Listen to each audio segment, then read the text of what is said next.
because it's lonely, bro. It's lonely being at the top, and they always say that shit. That's why fucking the expensive cars only got 2 seats, cause there's only you and one other person, maybe. Facts. Because it's lonely because there's no genuality. Everybody got a motive. How do you feel like that's impacted you? Man, I really look at it like, I would say it was a point 2 years ago or a year ago where I was starting to get like a little bit more clout, starting to get a little more known. And I was a bit more standoffish. Now I'm open to like vibing with anybody, but I just treat it as you're guilty until proven innocent versus you being innocent until proven guilty. So I'm gonna have my guard up until you show me that I can let it down, but I'm never gonna stop allowing people to, or stop giving people that chance, because you never know, you might not connect with somebody. Like me and Frankie only connected 2 years ago, but that's Frankie Fabre. It seemed like we've been friends for a mad long, you know what I'm saying? So I really rock with him. But if I would have still had my guard up, I probably wouldn't have met another homie that I have now. This is Sad Boy Radio. What's going on, everybody? Welcome back to Sad Boy Radio. I'm your host, Matt, and today we got a very special guest coming straight from Atlanta, but he's from here, actually. Go ahead and introduce yourself, bro. Yo, it's your boy Josh K, and I'm here on Sad Boy Radio, man. I'm glad to be here, bro. Appreciate it, bro. I really do, especially because you got a show coming up Friday. Yeah. Let them know, bro. Yeah, we got a show Friday at the Promontory. That's in Hyde Park. Doors open at 7. Headlining. So, yeah, just if y'all want to pull up and enjoy some good music, come slide on me, There you go. Hey, bro, he's a little humble, bro. Go ahead and introduce yourself. Go ahead and let them know who you are. Man, I'm Josh K, singer, studio owner from the crib. Work with Chris Brown, Tory Lanez, Fabulous, Jeremih, Kevin Gates, Safari. It's a bunch of people, that you guys already know. It goes deep, bro. And like I said, bro, I appreciate you coming through. No, for sure. It's going to be a dope conversation. We've already been chopping it up for like an hour. Yeah, facts. Troll. Just like you said, bro. Just like you said, when I hit him up, he's like, I want it to feel natural. I'm like, don't you worry, bro. Yeah, just pull up and chop it up. You know what I'm saying? Before we get into it, guys, go ahead, like, comment, and subscribe. And don't miss this one, bro. All right, man. So you're originally from Bolingbrook. Originally from Bolingbrook. But you claim Chicago. So how has the city influenced you? Man, really just coming to the Chi, like, I seen the hustle and bustle. Like I said, I originally from Bolingbrook, so when I came out here, like I was saying, I seen, like, shorties that was, like, 12 taking the CTA and shit, and that kind of really, you know what I'm saying, opened my perspective because, in suburbs, you got activity bus pick you up right in front of your crib. So it really just turned my savage up, really, to keep it simple, you know what I'm saying? So I appreciate being here. Yeah. You've been grinding for real, bro. Tell them about the Toys R Us, bro. Tell them about everything, bro. When I moved to Chicago, I was working at Adidas. I hated that shit. So then I quit there, and then I ended up getting like a low-key ass job at it's a U-Haul over here now, like off Cermak and shit, but it was called something else at first. So I was working there, and I used to see mad artists and shit come through there.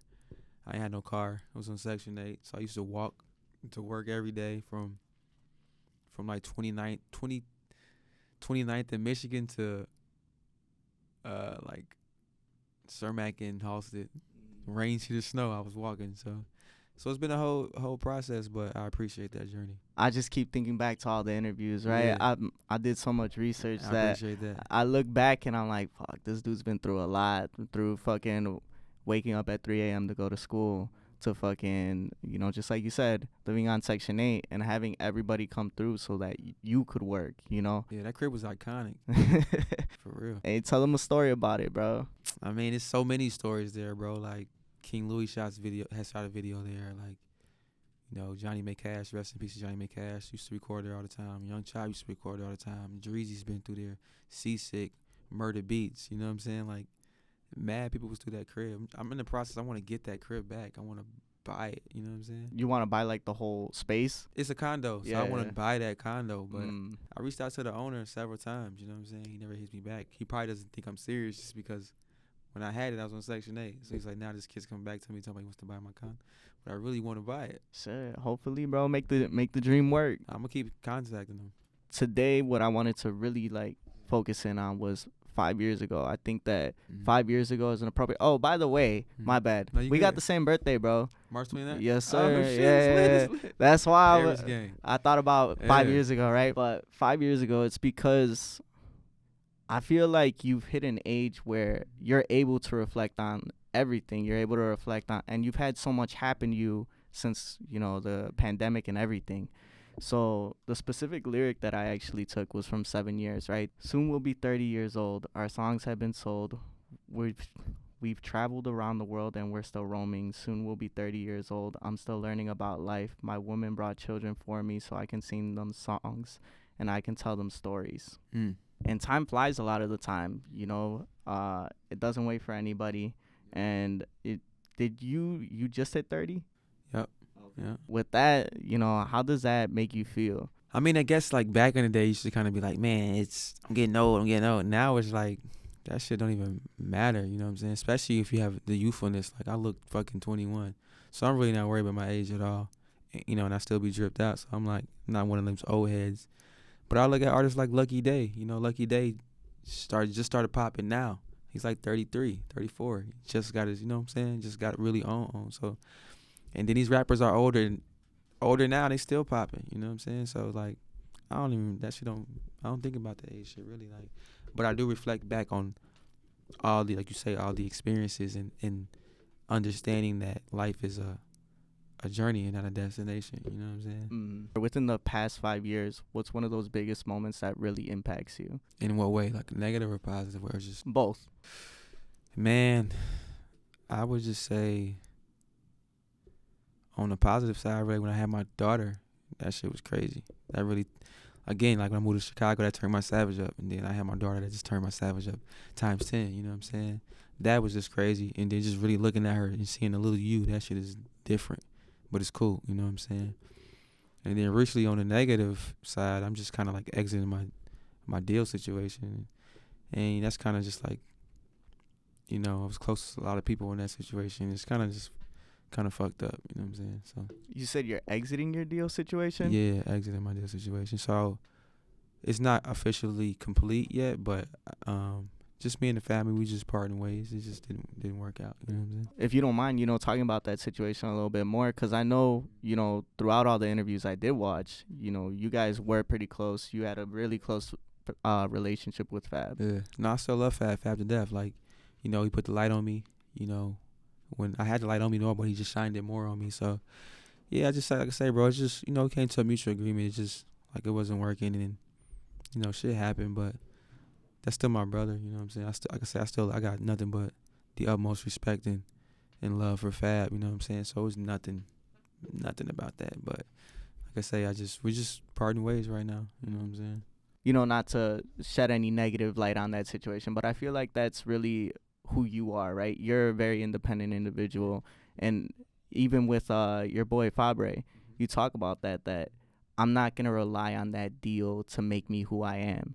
I'm going to go ahead and make sure that I'm putting in the work because nobody else is going to make it for me except me. In any situation, anything in life, you can't put your success or your happiness in someone else's hand. Like, even if you got a lady, you know what I'm saying, you can't put your happiness in your lady's hands, you know what I'm saying? So even when it comes to a record deal, like, I can't put my success in their hands. Like, that's my job to do.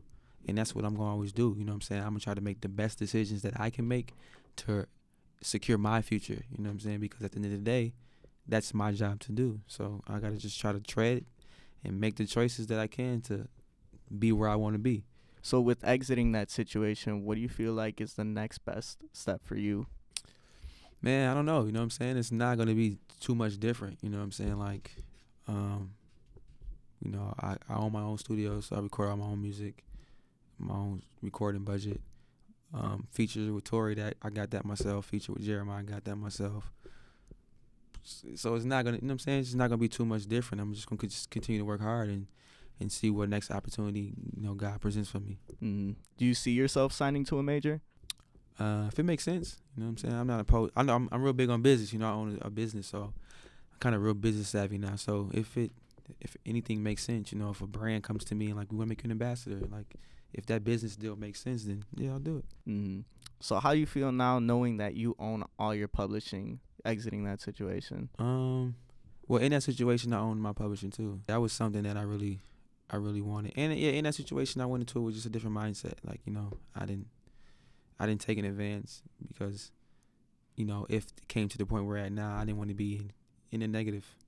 Now if I was like still on Section 8 and still, was in a different predicament, then I probably would have tried to get an advance because I would have needed it.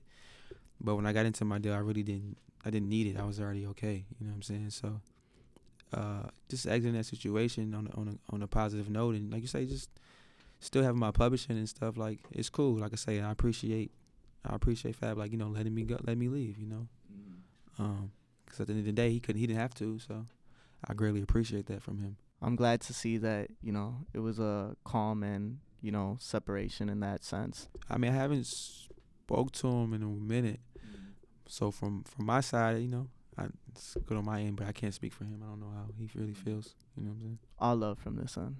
Yeah. All love from me, though. So what about those smaller moments? I feel like a lot of people focus on those big moments, right? That it's only the big moments that make you. But in reality, it's the small ones. Man, I focus on the L's. I feel like the L's is what make you. You know what I'm saying? Like, you gotta go through shit. You gotta take that L to be driven. You know what I'm saying? Like, I don't know. I think it was a Drake song. He said something like that. Like, I appreciate those L's because that gave me the drive to go and get it. You know what I'm saying? So that's really what I focus on. Just like, damn, the situation didn't work out for me. Like, was it me? What could I have done different? You know what I'm saying? So I focus on that, all right, that song didn't do those numbers. What was it? It was the approach, or So I really just try to focus on just how I could be better. But also, I've been trying to, like, appreciate my wins lately too, and celebrate that, because that's important. I fuck with that, bro, because a lot of people only focus on, like, the W's, right? Or they don't focus on the bad side. Like, when you mention, like, you mean positive or negative? Yeah. That's the one question that people don't ask. They always think, oh, he wants to know the positive. Like, no, bro, I want to know what fucking went wrong in your life that's pushing you to do even nobody better. life's perfect. You know what I'm saying? I feel like that's the perfect thing. It's like making sure that you focus on the L's and keep it moving, because, like you said, nobody's life's perfect, and everybody's going to be flawed. Everybody's going to make mistakes. Everybody. All of us. Talking about the past, right? About 6 years ago, you released a song called Future. Mm-hmm. How have your dreams and aspirations changed since then, and also your perspective on life? I feel like I foreshadowed a lot in that song, and I didn't even really know. You know what I'm saying? And that's what they say, speaking stuff into existence is true. I feel like, what was the second part of the question you said? How has your perspective on life changed since then? I would say it changed a lot. I look at things differently, and I try to understand things from each person's perspective and not just mine. Because, like, what I'm saying is, like, how I view something or how I would react towards something is not how you would. And now I'm, like, understanding that, like, it might be like, man, 2 + 2 is 4. And then, like, you don't know it's 4, and somebody might not know, like, you know what I'm saying? They might have thought it was 5. And understanding that that's okay. They didn't know. So not assuming that everyone thinks how I think. So that's how I'm looking at life now. I'd ask you because in the song you talk a lot about, the money, or you talk about, like, the girls, right? And you had a fiance back then too, right? Or No. We Black Balloon. We had, like, we were, like, in the beginning stages. Okay. So I was still popping a lot of shit. Yeah. Because I know it was released 2016. I don't know when it was recorded. That year. Yeah. So shit like that, bro, it's like, I feel like when you're so young, right, you're focusing on this, and that, right? And that's when a lot of people are talking about that shit, like the girls, the money, and achieving all this success. But they don't really think about, okay, how do I become, financially stable, just as you have become with the businesses of the spaceship. Facts. I would have never knew, you know what I'm saying? Like, that's a big majority of where my, income comes from, too, is the Spaceship Studio. Like, that's something that I'm glad I ventured into, and just learning that and getting into business, like, that helped me with getting in that business, helped me with just business, period, being more business savvy. But, yeah, at that time, even when I was making that song, like, yeah, like, that's what people want. I just like, man, I know I work too hard. I know I'm going to see this shit one day, you know what I'm saying? But like you say, I really don't care about like the girls and the money, like, that shit comes. That shit come with it. And you even talk about the fake love in the other song. the second track on the project, I forgot what it's called. If You Don't. Yeah, that's my homie Gerard. Shout out to Shot Selection. He shoots like a lot of music videos, like Lil Baby and a bunch of other cats. Like that was one of his favorite songs. That's my favorite song. He's like, I wish you should have shot a video to that song. How'd you come up with that one, bro? Man, really just I think I went out one day and just saw the fakeness, you know what I'm saying? And I just caught a vibe at the crib to a Seasick beat and really just kind of caught it off the dome. Was there a specific situation that inspired that song? The club atmosphere. Yeah? Yeah, just seeing niggas that really don't fuck with niggas, but then once they hit the club and they see that nigga in the section, like, oh, what's up, bro? Like, yeah, like, bro, you don't even, I just heard you talking about dude, you know what I'm saying, the other day. Now you all his face because he got all the bitches and the bottles in his section.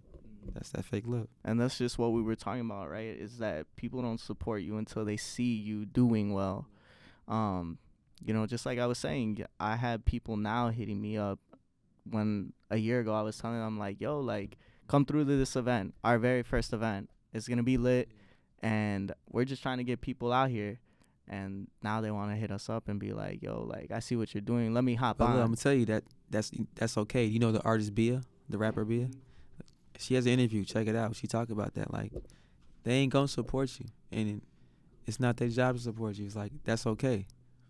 Just put in the work, and then they going to double back. You know what I'm saying? Like, that's okay. You know what I'm saying? Like, you trying to get them to support you, but if they don't support you, like, that's fine. Don't even take it to heart, because they going to double back. You already got some people doubling back now. Facts. And with artists like that, I think of, like, Doja Cat, right?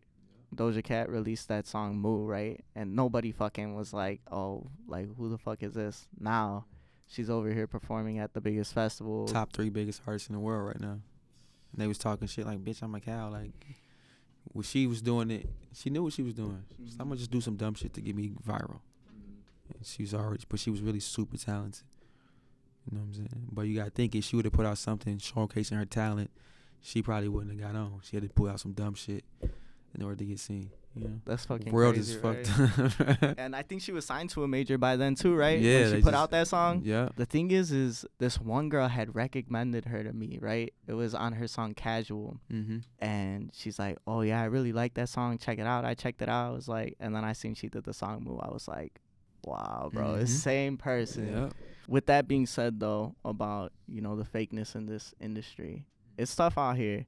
And you talk about it, that in LA, that was one of the situations that you went through. I feel like it's critical to focus on your mental health. Right? Yeah, that shit is crucial. So for you, how do you focus on that? Man, really just trying to just talk to, you know, the people closest to me. I'm not really comfortable with going to a therapist yet. Not saying that that's not a thing to do. I haven't really got to that point where I'm like, you know, I got to go see a therapist. But I just really try to talk to, like, people that I really, really, you know, really close to, that's been around me 10 plus years, you know what I'm saying? But the biggest thing is really just talking about it, you know, especially in our community, minorities, you know, we talk.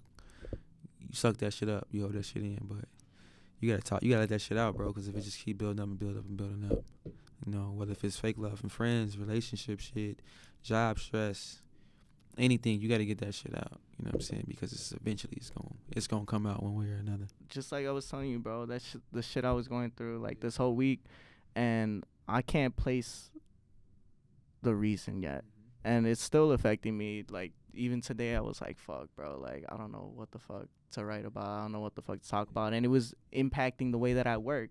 All of last week I needed to edit a video, and I'm like, fuck, I don't want to do this shit, and that's the worst, is when it starts to impact you.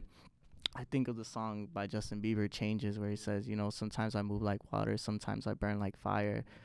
And, you know, sometimes I just want to close my eyes, and it's like... Yeah, or that song he got called Lonely. That shit was deep as hell.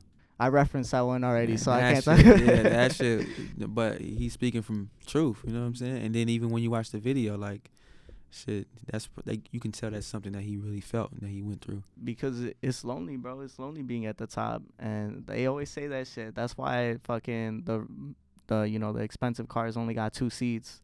Because there's only you and one other person, maybe. Facts. Because it's lonely, because there's no genuinity. Everybody got a motive. How do you feel like that's impacted you?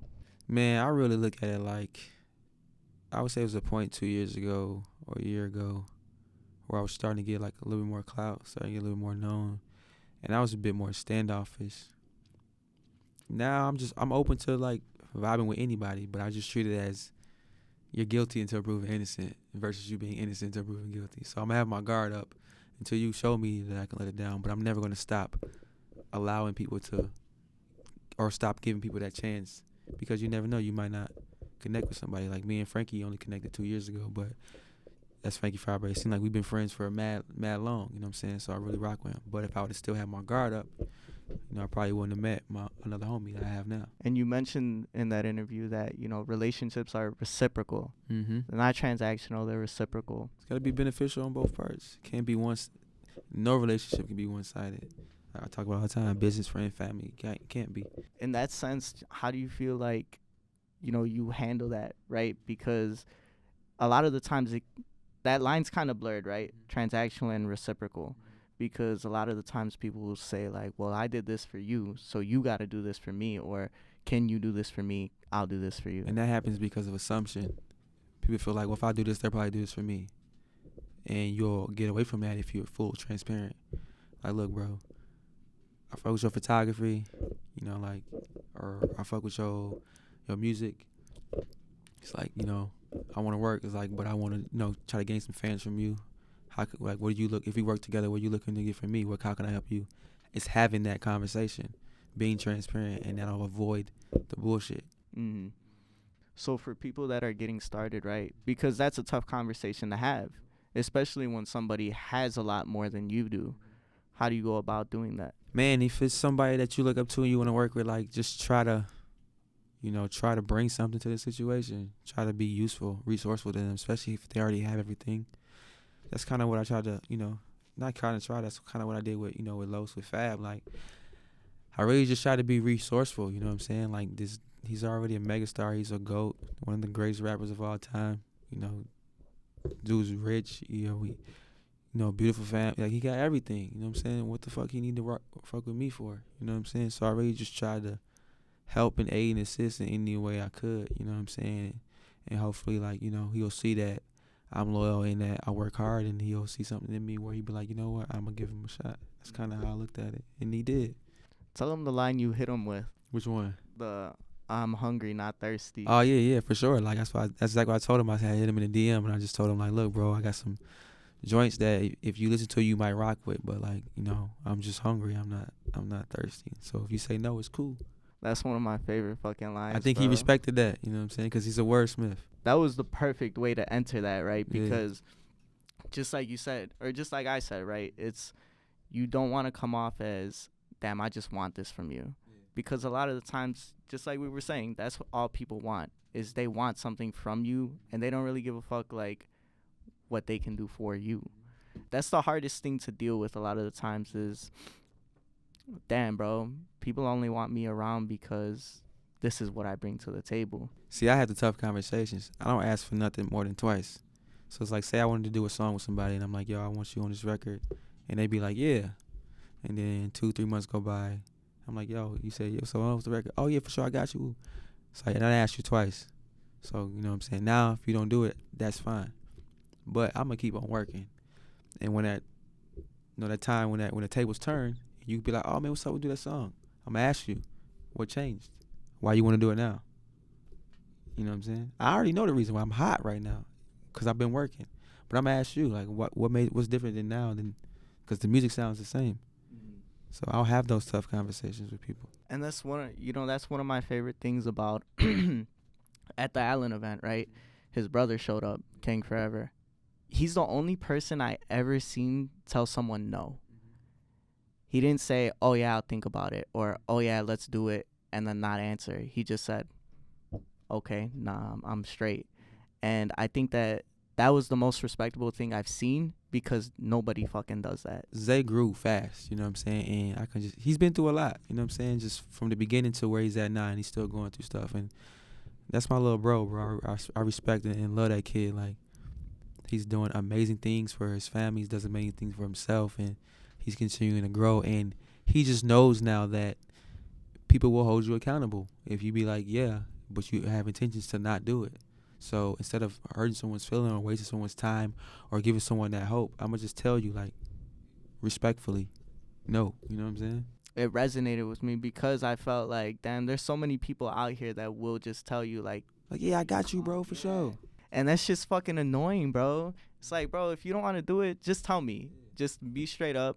And I'm not referring to a situation like I told him, like, yo, come through. And he said, no, that wasn't the situation. See, I'll be transparent. Like, say you reached out to me and I didn't want to do the interview, or somebody was like, I want to do a song with you. And I'm like, I tell them, like, well, not right now, bro. I just feel like you still got to grow. Just respectfully. I'm not saying I'll never not do it, but just right now, I'm like, it's not going to be useful for you. Like, even with me, like, if I could, even right now in this very moment, if I could do a song with Chris Brown, I still wouldn't do it, because it would get viewed as, oh, this is Chris Brown featuring somebody. You know what I'm saying? Versus if I do it when I'm bigger, they'll be like, oh, that's Chris Brown featuring Josh K. You know what I'm saying? So it's like, you got to, like, know where you at. You know what I'm saying? Like, now if I in the city, if I do a song with Herb, they're going to be like, oh, yeah, Josh K and Herb just dropped a song. Because I'm not as Herb's level, but I'm from the same place as Herb. Now if I go do a song with Chris Brown, they're going to just be like, Chris Brown featuring somebody, some artist. Now city will know, but the world, Chris Brown's world known. So those world that doesn't know me going to be like, he's featuring some dude. I'm not big enough yet. So even if that time came, I wouldn't do a song with him right now. With you saying that, it takes me back to, like, when we first started, right? When we started day one on a couch. Yeah. Couch like that, but not really like that. Yeah. Right. And the quality was just terrible. Like, video-wise, audio-wise, it wasn't perfect. And, you know, I would have been embarrassed to have somebody like you. I would have been embarrassed to have somebody like Rodeo. Wasn't that time yet. Anybody. Because it's like, why do people want to watch this? And now that we continue to grow, I see that shit in the camera work. I see that shit in how we present it, right? Mm-hmm. Because now we got close-ups of people. We don't got one camera in the middle just fucking shooting the people. Come with growth. You know what I'm saying? It's just one of those things that over time you realize and you got to learn, right? Something that you mentioned in the video when you signed with Fab was, hold on, let me pull it up. My bad. No, you good, bro. We just sitting here chopping it up. I love it this way, bro. I love it. You know what I'm saying? It's the best way. It's like true organic conversations. You know what I'm saying? Like, you got your homies here with you, one on the audio, one on the couch, on the computer, just chilling. Like, that's love. You know what I'm saying? Hey, that's the best engineer we got in the room, low key. key. You know what I'm saying? You gotta shout him out. What's his name, bro? Sir Trevor James, bro. Trevor James, bro. You know, one thing that I did want to mention real quick before I mentioned that, right? It's, you said sometimes you don't even be feeling like you want to do this shit anymore. Yeah. I have that all the time. And I chose that because literally how I was telling you, that's how I've been feeling. Like, when I see my numbers didn't do what I wanted them to do, it's like, man, fuck this shit. Why am I still doing this shit? Yeah.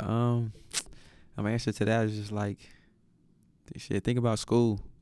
It's many days you like, man, I do not feel like going to school today. But you still go. You know what I'm saying? You want to graduate. Sometimes it don't even be for you. You want to graduate for your parents. You know what I'm saying? So that's really what it be. You got to just find things that inspire you to keep going. So some days I'll be like, man, I don't want to do this shit. Ooh. And then my daughter just run in my room like, oh, come here, let me show you something. I'm just like, you know, that'll trigger me to be like, man, I got to shake that shit off. You know what I'm saying? I got to get to it. So it's like, you got to understand, and it's okay. You going to have them days, bro. Every day ain't going to be a good day. Like 50 Cent said, if it don't, you know what I'm saying? If you ain't gonna appreciate the sun if it don't rain.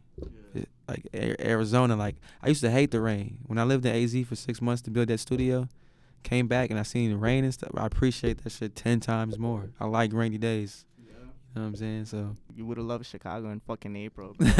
Rained every fucking day. But I'm telling you, if you go to AZ and you don't get no rain for months and months and months, you're gonna come back to the Chi and be like, or if you were in LA for a year, you don't see no snow, you come back and see the snow, you're gonna appreciate that shit. I can't imagine appreciating fucking snow, bro. I felt the same.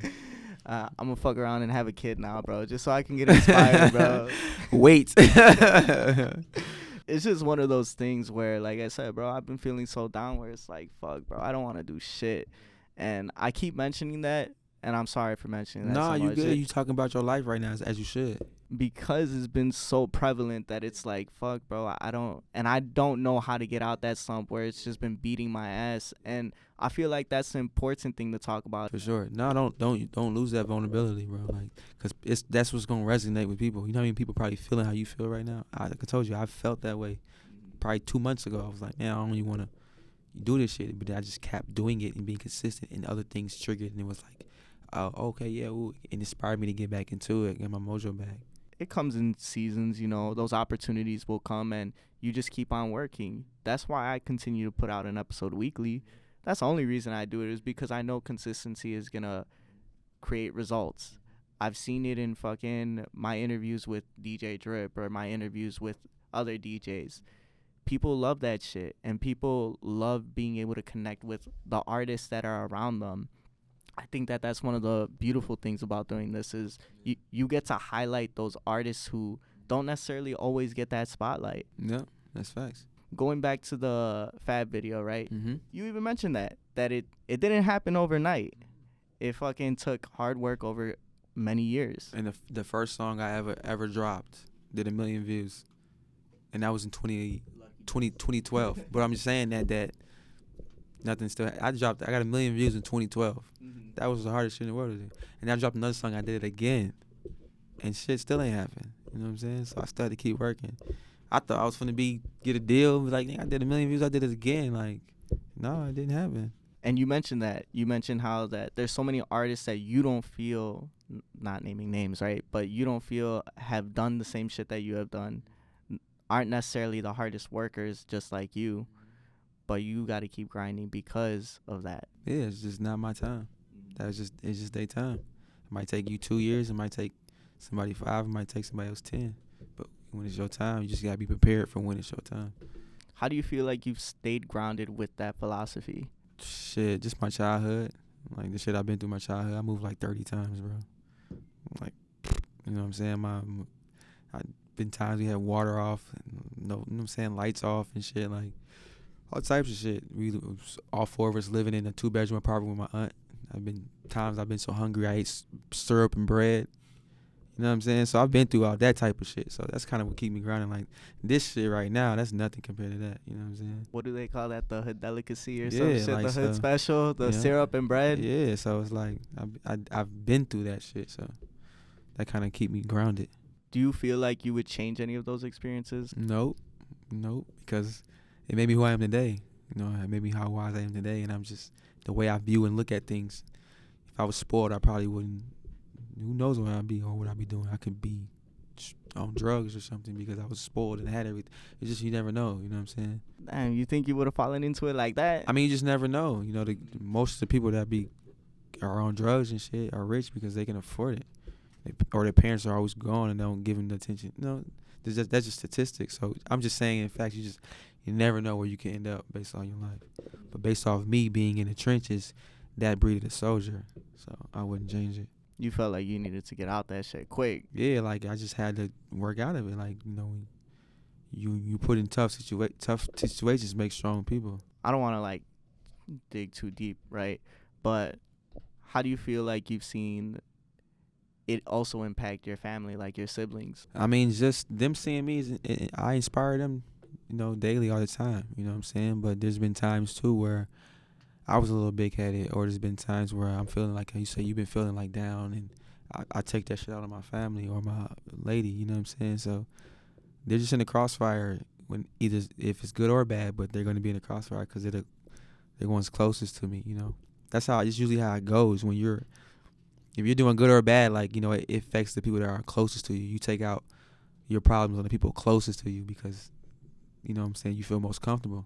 Yeah. And that's fucked up, but that's just, you know, you have a bad day and you might yell at your brother like, man, get the fuck out of my room. But then you'll see a stranger at work and be like, oh, how you doing? Hey, have a nice, you know what I'm saying? Because you feel that comfortable with your peers. Yeah, my mom be getting on me for that shit all the time. But she know. You know what I'm saying? Moms know best, bro. She be like, he just taking it out on me because he having a bad day. You say that you can get lost easily trying to please other people, and that's what happened to me. Mm-hmm. What was going on during that time? Man, I'm not even, do you know, I don't even remember when I said that. I think it was the Fab video. The Fab video? Mm-hmm. The one when I got signed to him? Yeah, it was like a recap. Oh yeah, okay. You can. Like you definitely can get lost trying to please somebody, like, because at the end of the day, man, like I say, I always say this in any relationship, business, friends, family, personal, like, it's not your job to make someone else happy. You know what I'm saying? And if you're not happy, you can't make somebody else happy. So that's what I mean by that. So they have to be happy. You gotta be happy, and you come happy and be happy together. In business, friendship, family, all those things. You know what I'm saying? So that's kind of how I feel about that. You know, it's like it's not my job to make you happy, because I have to live my life too, and I have to make myself happy within my life. So that's why I kind of started looking and just understanding that. You know what I'm saying? Like, I want to make my mom proud. You know what I'm saying? But at the end of the day, it's not my job to make my mom happy. But I would love to make her proud. I would love to make her happy. But at the end of the day, that's not. I didn't get asked to brought into this world. You know, it's not my job.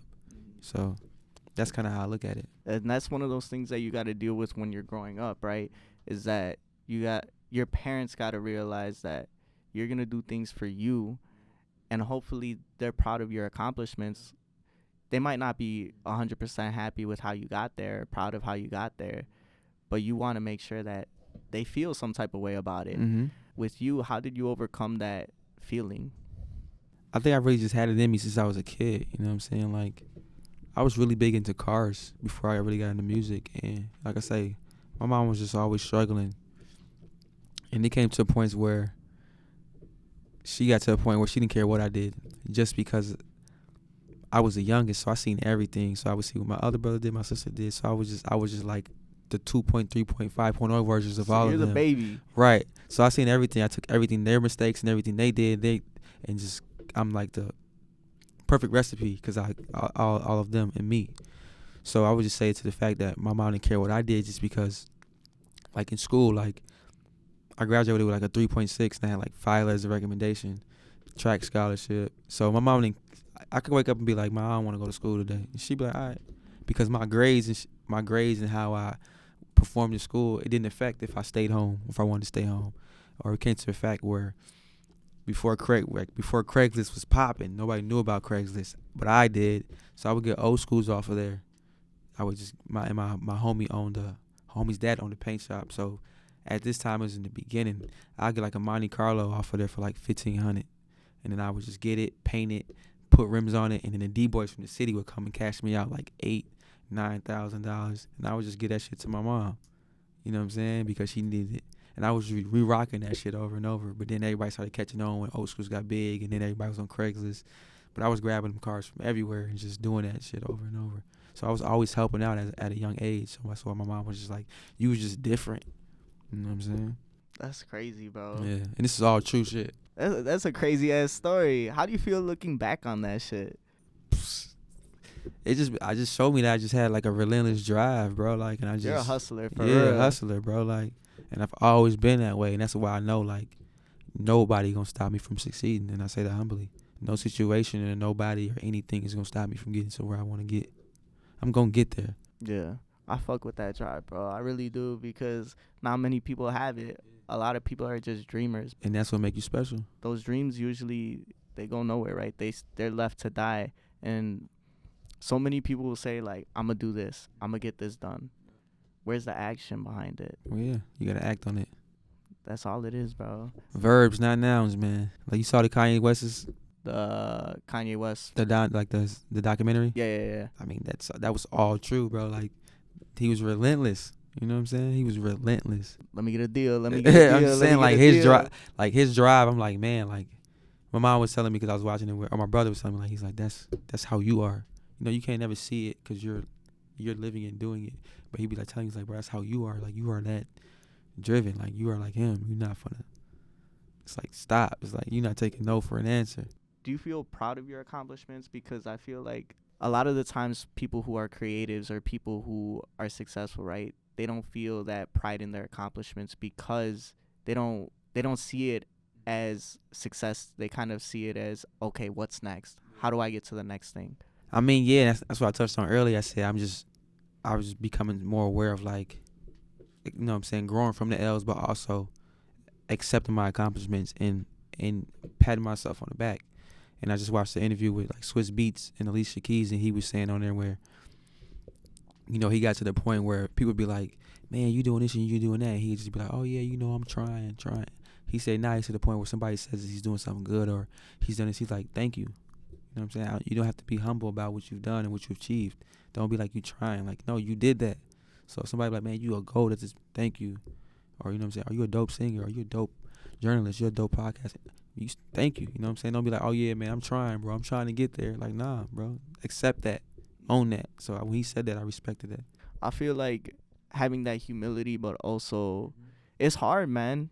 That's one of the hardest things to do is show that you're humble, right? You do it well because you say, you know I'm the best, respectfully. And the way that you come across and your demeanor, it's very chill, bro. Show character. It's your character. It's okay to be confident, but you don't got to be an asshole. You know what I'm saying? Like Zaya, it's okay to say no. You know what I'm saying? It's like, that's okay. So, and that comes with growth. That's all. So let's go into the relationships aspect, right? We talked about relationships being reciprocal. Are there any relationships that you have lost because of your growth that you wish that you could repair? Yeah, plenty.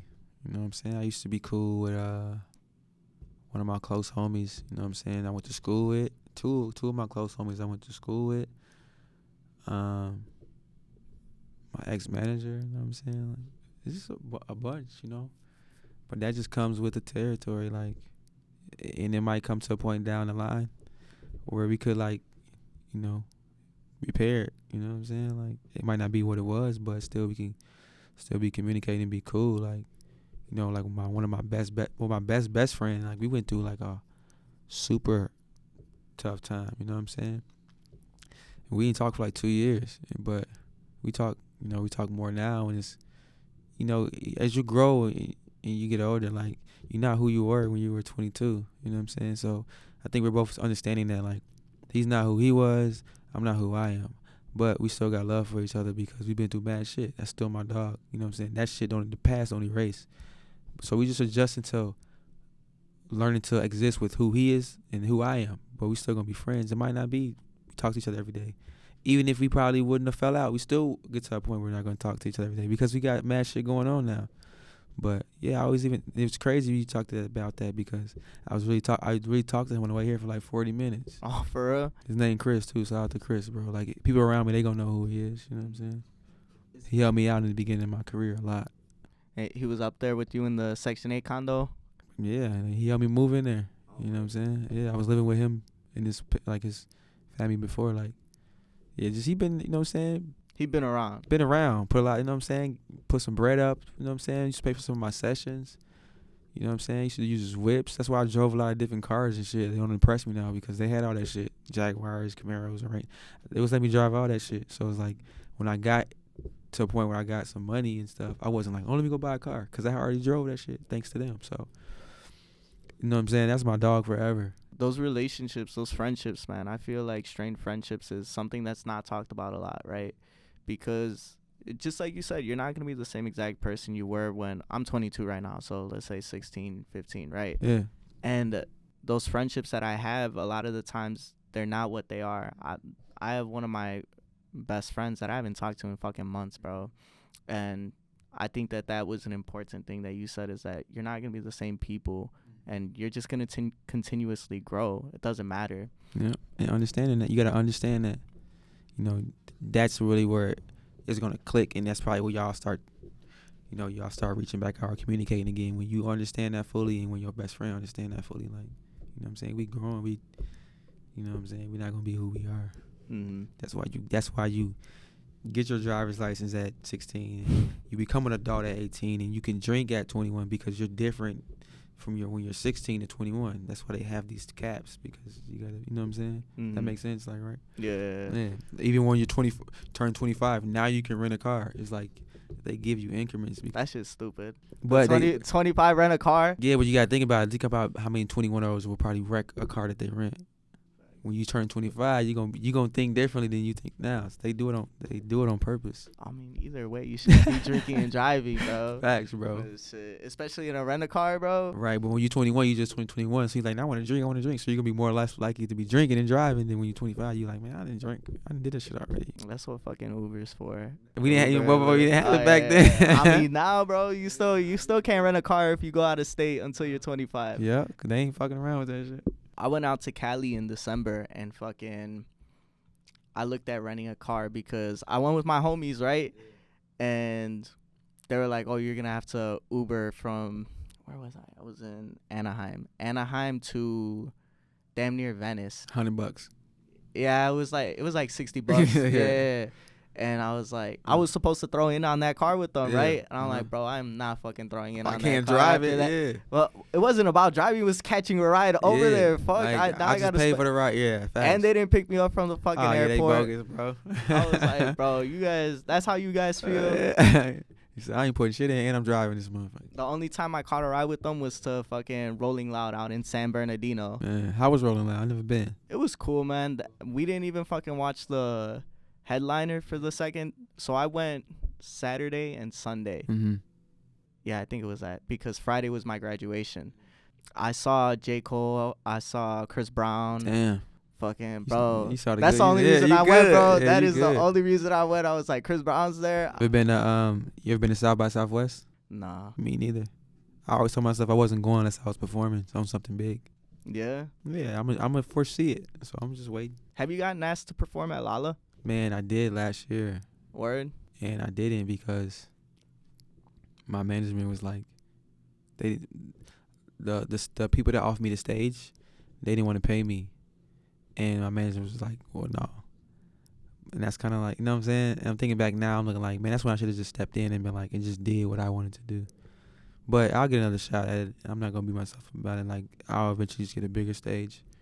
But I definitely should have did that. Which stage did they want you on?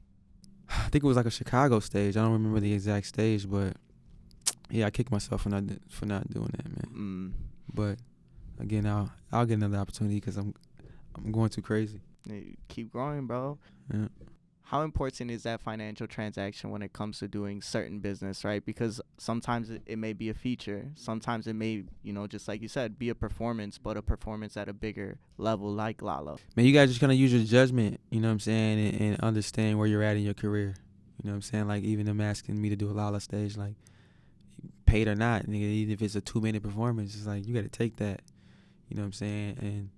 But also, too, when you get to where you got to get and you got someone that's, like, up and coming, like, oh, yo, let me get a feature. Well, I know why you want a feature, you know what I'm saying? And I put in the work to get here. So you got to pay me for that. You know what I'm saying? And you got to be transparent about it. So you guys got to kind of gauge it. And it's just, that's the shit I'm talking about with life. You guys just try to navigate and make the best choices that you can make. All of them are going to be correct, like the LIII situation with me. But you just got to try to just take the best judgment, I would say. I love your answers, bro. I love them because they're real, right? They're real and authentic. A lot of the times people aren't willing to talk about that shit.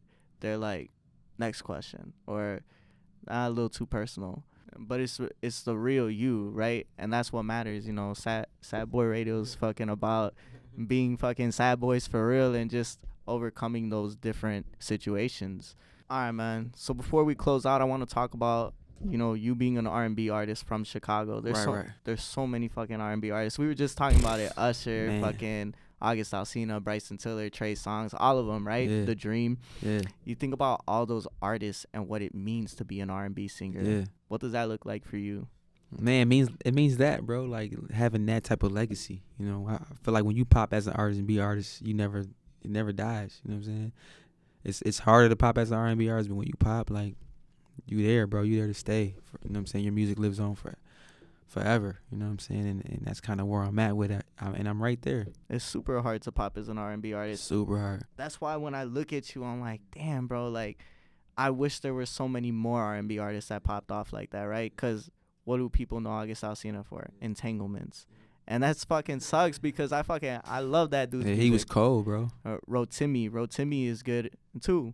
People don't talk about Rotimi. For He's you, starting to get that light now, though. Finally, finally, and that's after having done Power, Power and Boss and all types of other stuff. Yeah. all that shit. So for you, how does that, encourage you and discourage you? Man, it definitely discouraged me just because, I can't. When I started getting lit, that was like the Chief Keef era. So they was not trying to hear no R&B, you know what I'm saying? But then Bryson came around, and that kind of like caught me in a bag. And then they kind of died back out. And I feel like now we're kind of back like in the R&B, sad boy music type of realm. So I can exist. Now they're looking for me again. Now I'm a hot commodity. Now they're looking like, yo, who's the next Usher? Who's there looking for that right now? And I didn't put in all this work and all this time. And I'm so seasoned that then they're like, man, he's, you know what I'm saying? Here he is right there. Can you dance? I can. I actually was on like a barbershop tour, theater tour with Monique. And plays is different. There's no act, there's no cut. It's like once it goes on, you got to go through it. So yeah, on there was a segment I was like in the barbershop and I was cutting hair and then I had to sing like a Chris Brown song. So I was dancing in there, doing backflips, all types of shit. That's just not my lane, you know what I'm saying? But I can do it if I. There's a video of me and D-Lo. It's called a song called Tee Up. I'm doing backflips and shit in that video. Damn. Yeah. D-Lo. Yeah. D-Lo. You're talking about D-Lo, bro. That D-Lo, shit's old too. Yeah, that's my homie. But yeah, man, I think that highlight on the R&B artist aspect, like I said, I love that shit, bro. That's my favorite genre. So when I saw your music, I was like, for sure. I appreciate that. So we're gonna close out now, bro. Cool. I really appreciate you coming out. Thanks for having me. I appreciate all y'all too as well in the back, man. So to close out, I came up with a list of artists, right? The first thought that comes to mind when you hear these artist names, right? Okay. Rodeo, My little brother. Jargon. My homie till the day I die. Yeah, they're the same. So Ashanti, GOAT. Murder Beats, A relationship I wish I could mend. Tory Lanez, Talented homie. Jeremiah, That's my dog. Safari. That's my dog. He's the funniest person, bro. Yeah? Yeah, he's super genuine. And then Fab. Man, that's just the GOAT, man. He's like, Fab is just that guy. And there's so many more artists that Yeah, we could man, list, like, but go on, bro. I just wanted to do a little quick closeout with that. And like I said, these interviews aren't about the fucking people you've worked with. These interviews are about the person that's here, Josh K. And I fucking, like I said, bro, I really appreciate you coming Thanks through. for having me, bro. Aries, same Aries birthday. gang, for sure. So make sure y'all tune in. Sad Boy Radio, like, subscribe, comment. We gonna turn it up. We need 5,000 views in this video. Shit, bro, I appreciate it. And hopefully we get to do this again one day, bro. No, for sure, we will. Thank you, everybody, for watching. Go ahead, like, comment, and subscribe. Sad Boys for real. Peace out. This is Sad Boy Radio. Broken pieces, who's to blame?